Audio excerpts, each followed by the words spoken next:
Hi everyone, we'll learn Tanya chapter 7, continuing from yesterday's Tanya. We're still discussing in the concept of tzimtzumim, of contractions, Shaar HaYichud Vehamuna, chapter 7 for the 30th of Sivan, for Rosh Chodesh. I'm getting into Rosh Chodesh. Today's Rosh Chodesh, Rosh Tammuz. So in today's lesson, it is only as the infinite contracts and closes itself within particular channels that we can attribute any definition, even the highest form, to it. But in essence, it is beyond. Without getting too mystical, we must accept his oneness. So what do we take from it? Infinite contracts because it has to give to the finite, and closes itself, goes through particular channels. So by doing so, we can give it some kind of attribution. Say, okay, this is chesed, this is kindness, this is severity, this is this is that. But in essence, it's beyond. It is beyond. Without getting too mystical, we must accept his oneness. So let's see. The Alter Rebbe now briefly explains the various contractions that had to take place in order to enable the attribute of Atzilus to emanate from the infinite Ein Sof light. For Atzilus to come out, for the world of emanation to come out of infinitude, meaning the world of Atzilus is finite. In order for that to emanate from the infinite, it had to go a lot of through many contractions. So the Alter Rebbe briefly explains this concept. This note will outline the mystical principle of tzimtzumim, or tzimtzum, contractions, of the Ein Sof light, the infinite light. Before the tzimtzum, God's infinite manifestation was predominant. It was just infinity in the world. Tzimtzum caused his capacity for limitation and finitude. That's what was accomplished through the creation of the world.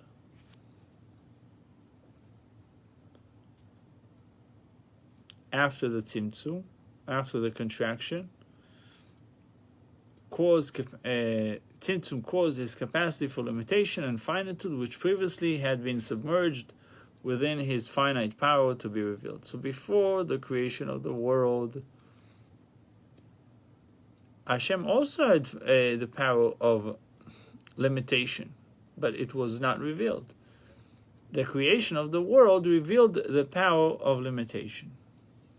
The tzimtzum Adam Kadmin, and the tzimtzum of the primordial man, which is the highest state of existence after the tzimtzum.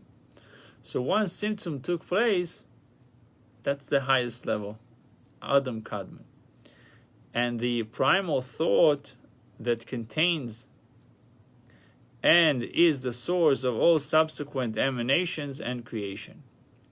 V'soida Dikna, and the esoteric doctrine of the tzimtzum of Dikna, the life force that emanates hair. Dikna is in Aramaic hair, beard. The life force that emanates hair is exceedingly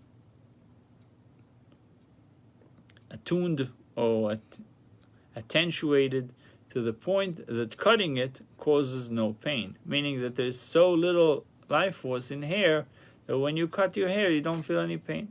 Accordingly, the terms dikna, beard, and se'or is hair, are used to represent a certain form of tzimtzum. So when you see in Zohar and Kabbalistic writing the word beard, dikna, or hair, se'ar, it's telling you about a certain type of contraction. It's because the hair does have life in it, the fact that it grows, but on the other hand, its life force is so minute that when you cut it, you don't feel pain. there's a note over here by the Rebbe. This is explained more extensively in many places in Hasidus, for example in Shaar HaYichud in Mitzvah Teroyer of the Mittel Rebbe, meaning that the son of the Alter Rebbe, the son of the Baal Tanya, Rabbi Dov Ber, explains this concept even more extensively. For the underlying purpose of all the contractions is to condense the light in order to enable it to become enclosed within the vessels of the 10 Sephiros of the world of Atzilus. So in simple terms, what it means is Hashem is condensing the light in order for it to be able, for the vessels to be able to contain it. What is the vessels? The 10 Sephiros, the 10 manifestations within the world of emanation.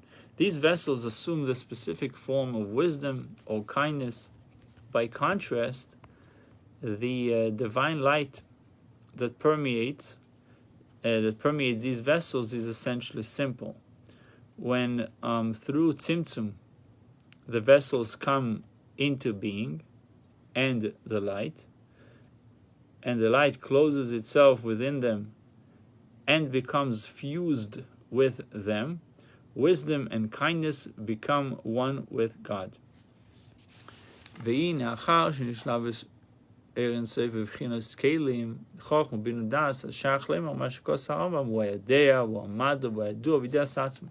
It is only after the Ein Sof light becomes closed within the vessels of Chabad that Maimonides' statement about the Holy One, blessed be He, is in place.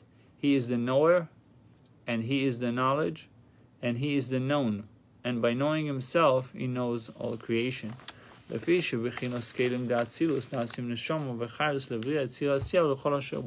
vessels of Atzilus, the vessels within the world of emanation, become the soul and life force of the worlds of Bria, the world of creation, Yetzirah formation, and Asiyah action, and all the creatures therein. By knowing Himself with the knowledge that is to be found in the vessels of Atzilus, He also knows all the worlds and creatures of Bria, creation, Yetzirah formation, and Asiyah action, since they derive their life force from these vessels. All this, however, can only come about after the various tzimtzumim have brought about the contraction of the light, enabling it to be vested in the vessels of Atzilus.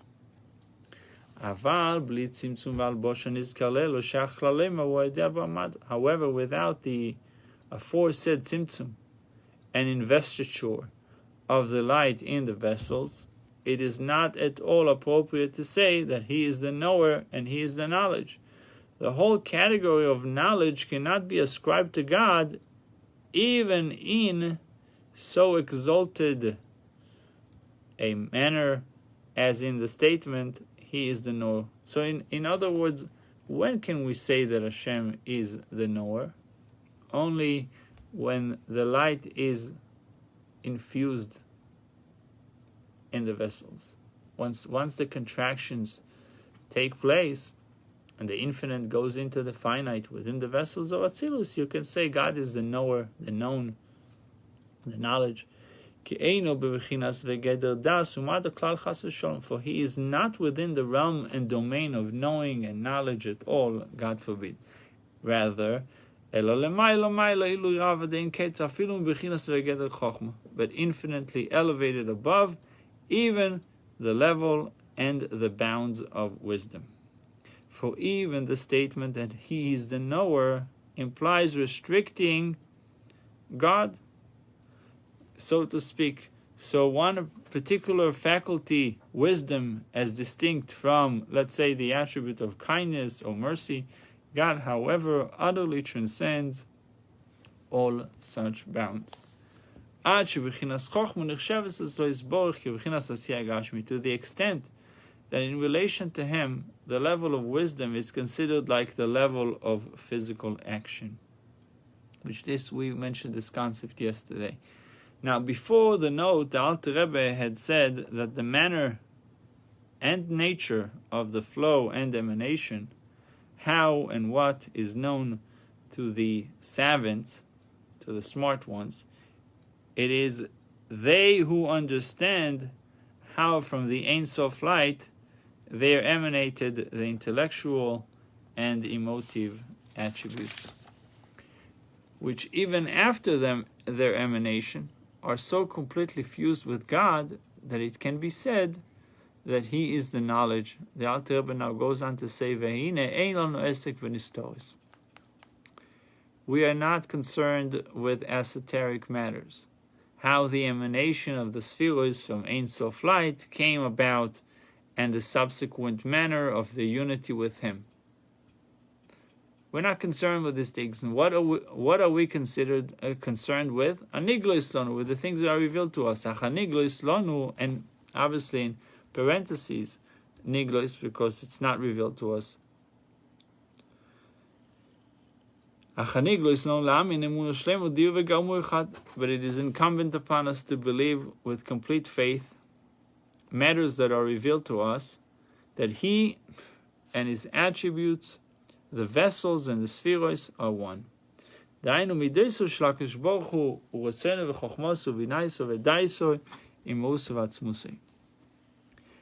attributes of the Holy One, blessed be He, and His will, His wisdom, and understanding and knowledge are one with His essence and being. Who alone is exalted by infinite elevations above the level of wisdom and intellect and comprehension.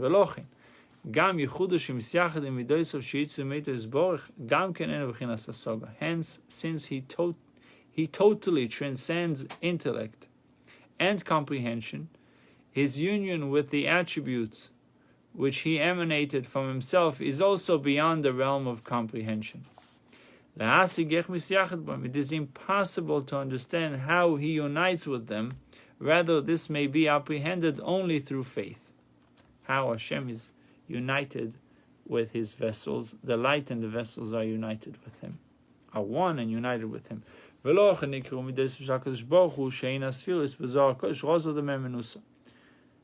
In the Holy Zohar, therefore, the attributes of the Holy One, blessed be He, which are the Sephiros, are called the secret of faith. Which is the faith that transcends intellect, for this concept cannot be grasped intellectually, but only through faith. So, what do you need to believe? The takeaway from today's Tanya. What do you need to believe?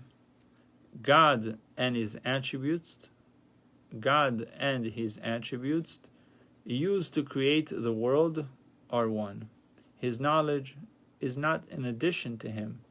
Attributes might have definition, but in some mystical way, they are one with God. Bruchim to you.